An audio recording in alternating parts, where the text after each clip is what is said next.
Hey everyone, this is Kevin from thechesswebsite.com, and today we're going to be continuing our series in mating patterns, and this is our second part in the series. And the first mating pattern that we are going to go over today is Damiano's mate, and as you can tell, it arises from the situation right here where you have either a pawn or a bishop on g6. It really doesn't matter, each one, and we have our queen here on the open h file. And as you can see here, we don't have a pawn here on our h file. It doesn't really matter as long as the h file is open or semi-open, that we can have access to the king here.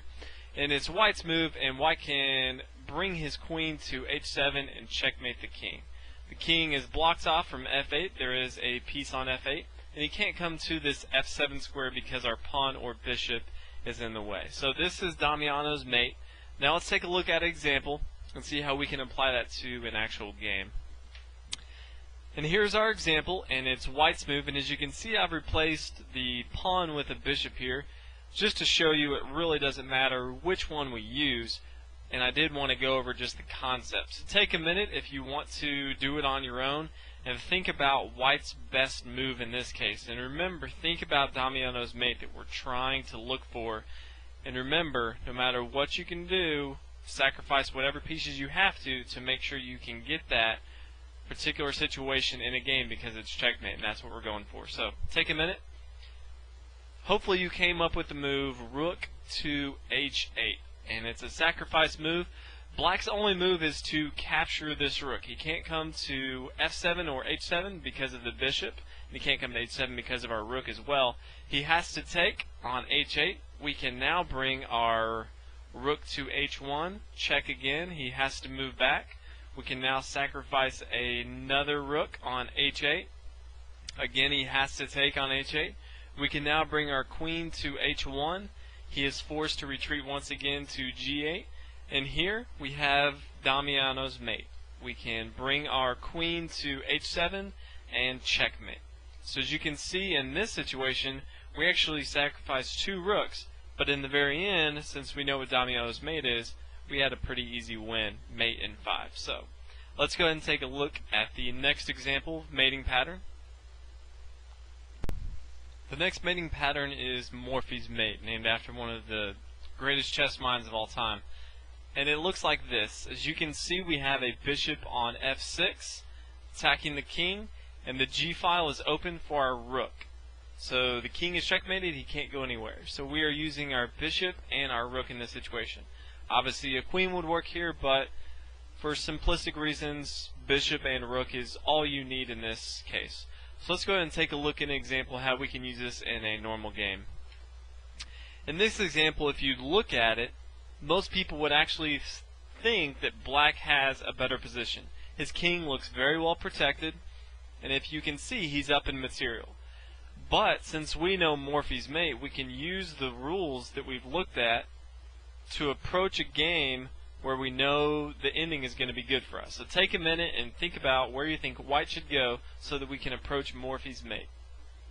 And hopefully you came up with the move queen captures f6. Now from here we are threatening queen takes on g7 checkmate. So they're going to have to defend that. Once they take on f6, now where do we go?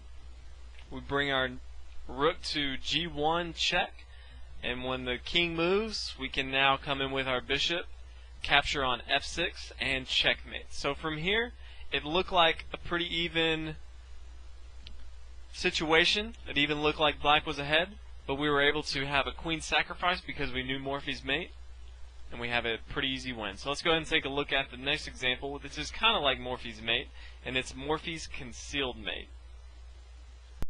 Morphy's concealed mate is very similar to Morphy's mate, but there's one additional step that you have to take, and we're going to go over that now. So pause the video and see if you can try to figure out how to mate, in this case, as white.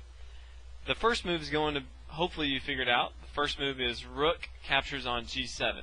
The black king is forced to move to h8, and now the key move right here. A lot of players will want to move their rook back to g1. This is actually going to be a huge mistake. Black can move his pawn to f6, blocking our bishop, and black's actually has a better game here. He has more material, and we no longer have the Morphy mate threat that we had before. So instead, we need to play a different move instead of rook to g1. And instead of rook g1, we know that when we move our rook, it's going to be a discovered attack from our bishop on b2. So we want to remove this defender on f7 and capture him on f7. We're checking with our bishop, but now that pawn is not going to bring us any more trouble. So now when the king moves back to g8, we can now check on g7. The king is forced to move to h8. We can now come back to g1. Now when the king moves, now the rook is going to have to come to f6 to block. And now we can capture on f6 with our bishop, and it's checkmate. So there's one extra move with Morphy's concealmate that you have to know to make sure that you don't make a huge blunder and bring your rook back to g1, and instead you take the defender from f7. So those are both Morphy's mate and Morphy's concealed mate. Let's go ahead and take a look at the next mating pattern. The next mating pattern is called Reddy's mate, and it looks like this. Your bishop is on d8, the king cannot move to b6, and he can't move to the d file because of our rook, and our bishop is protected by our rook on d1. And it comes about, we heard about this from one of the most famous games that a lot of you have probably already seen, and it comes about from the situation like this. So take a minute. If you haven't already seen this puzzle, it would definitely be a good puzzle to try on your own, but see if you can reach this position on your own. And hopefully you came up with a brilliant sacrifice, and that is queen to d8. And as you can see here, the king has to capture. He can't move to e7 or d7. He has to capture the queen. From here, white has a fantastic move of bishop to g5 double check. And anytime a king is in double check, he has to move his king. He cannot move any other piece. So the black king is forced to move. If he moves to e8, we can bring our rook to d8 and it'll be checkmate. It doesn't matter. In this case, we'll go ahead and put the black king on c7 just so we can have the same setup as Reddy's mate. That's what happened in the real game.